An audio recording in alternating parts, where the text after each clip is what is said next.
بسم اللہ الرحمن الرحیم۔ السلام علیکم۔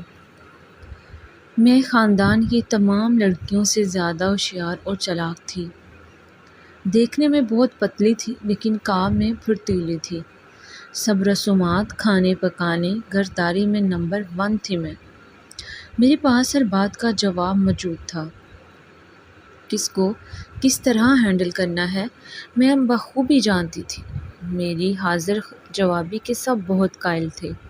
امی ابو میری سلیقہ شعوری کے طعنے میری بڑی بہن طاہرہ کو بھی دیا کرتے تھے کہ تم ڈنگر ہی رہنا، اور تمہاری چھوٹی بہن دیکھو کتنی سمجھدار ہے۔ طاہرہ بس خاموش سے ایک طرف کو سر جھکا کے بیٹھ جاتی تھی۔ میری عمر 18 سال بھی پوری نہ تھی جب زید کا رشتہ میرے لیے آ گیا اور امی ابو مجھ سے پوچھنے لگے۔ میں نے بخوشی ہاں کر دی۔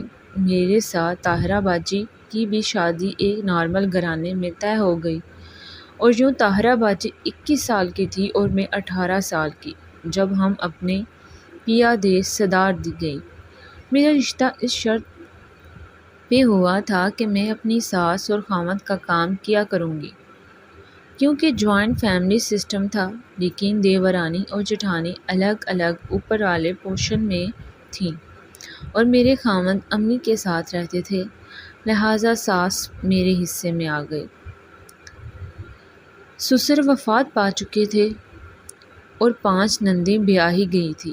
دیکھنے میں کافی معقول اور مناسب گھرانہ تھا، لیکن آہستہ آہستہ حقیقت آشکار ہوئی۔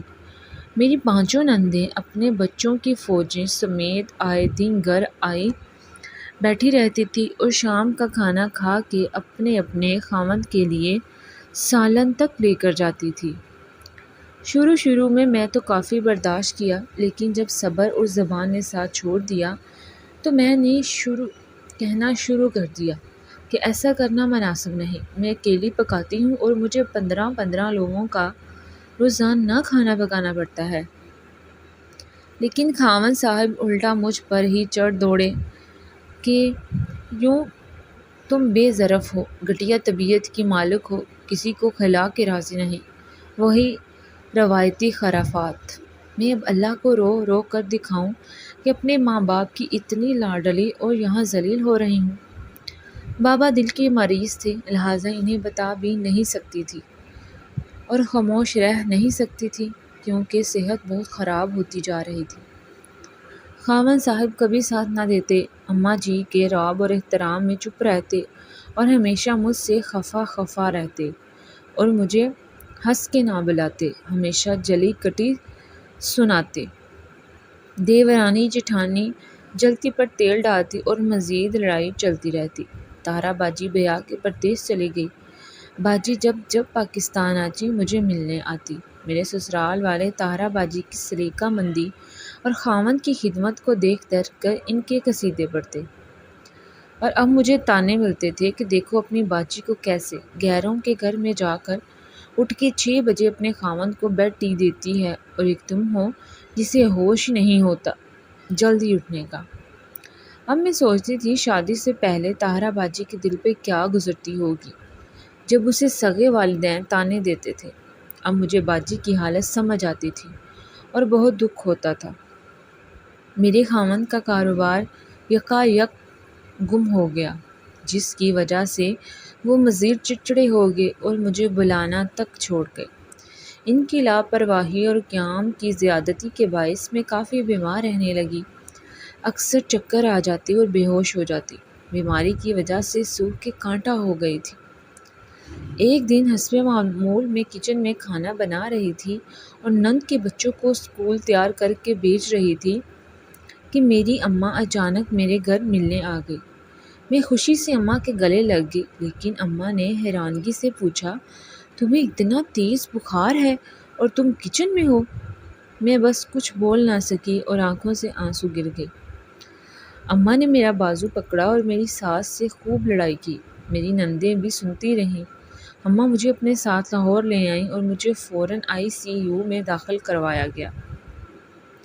ٹائیفائڈ بگڑنے کی وجہ سے بخار دماغ کو چڑھ گیا تھا اور دماغ کی نسیں پھٹنے کا اندیشہ تھا۔ ڈاکٹرز جواب دے چکے تھے، سارے گھر میں صفِ ماتم بچ گیا۔ بڑی باجی بھی پاکستان آ گئی۔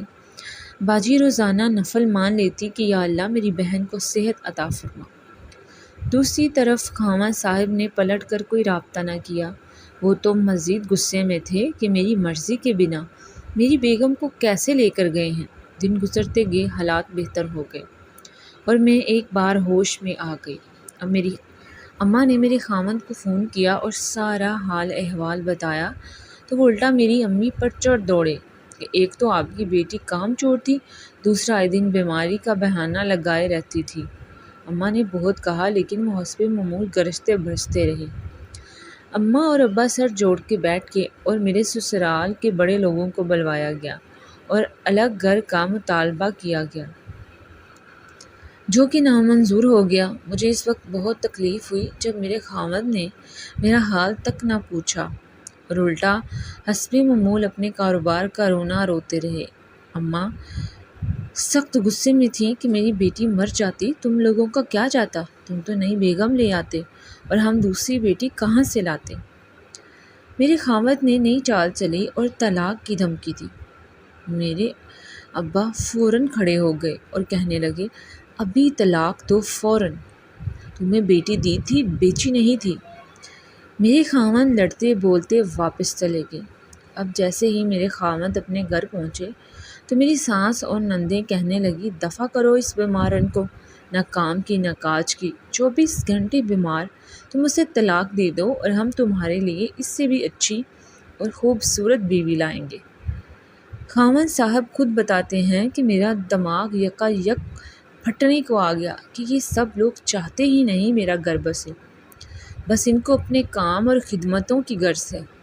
میں بار بار اپنے جذبات کسی اور عورت سے منسلک نہیں کر سکتا، اور اگر دوسری شادی کر بھی لئی تو ساری زندگی پچھتاوے کی جہنم میں جلتا رہوں گا۔ میری امی اور ابو طلاق کے کاغذات تیار کروانے لگے۔ بڑی باجی امی ابو کو سمجھانے لگی مگر وہ کسی کی بھی بات ماننے کو تیار نہیں تھے۔ میرا رو رو کر برا حال تھا کہ آخر میرا جرم کیا تھا، اور بالآخر اللہ تعالیٰ کی کرنی ایسی ہوئی۔ 3 دن بعد میرے خاوند واپس آ گئے اور رو رو کر پاؤں پکڑ کر معافی مانگتے رہے کہ آئندہ ایسی غلطی کبھی نہیں ہوگی۔ میں جان گیا ہوں میرے اپنے ہی میرا گھر تباہ کر رہے ہیں۔ میری اماں سخت نالاں تھی، لہٰذا وہ جلدی نہ مانی اور کہتی دیوار کھڑی کرو اور درمیان میں اور سارا فساد سسٹم ختم کرو۔ خاوند صاحب کہتے میں یقین دلاتا ہوں کہ فساد یا زیادتی دوبارہ نہیں ہوگی، اور میں واپس اپنے گھر باعزت طریقے سے آئی اور میرے خاوند نے واضح کر دیا سب پہ آج سے صرف بیگم میری اپنی روٹی پکائے گی، باقی سب کی روٹیاں اب دونوں بابیاں پکائیں گی باری باری سے، اور جو نندیں بھی آئیں گی وہ ساتھ مل کر کھانا بھی بنوائیں گی اور سارے برتن بھی دھلوائیں گی۔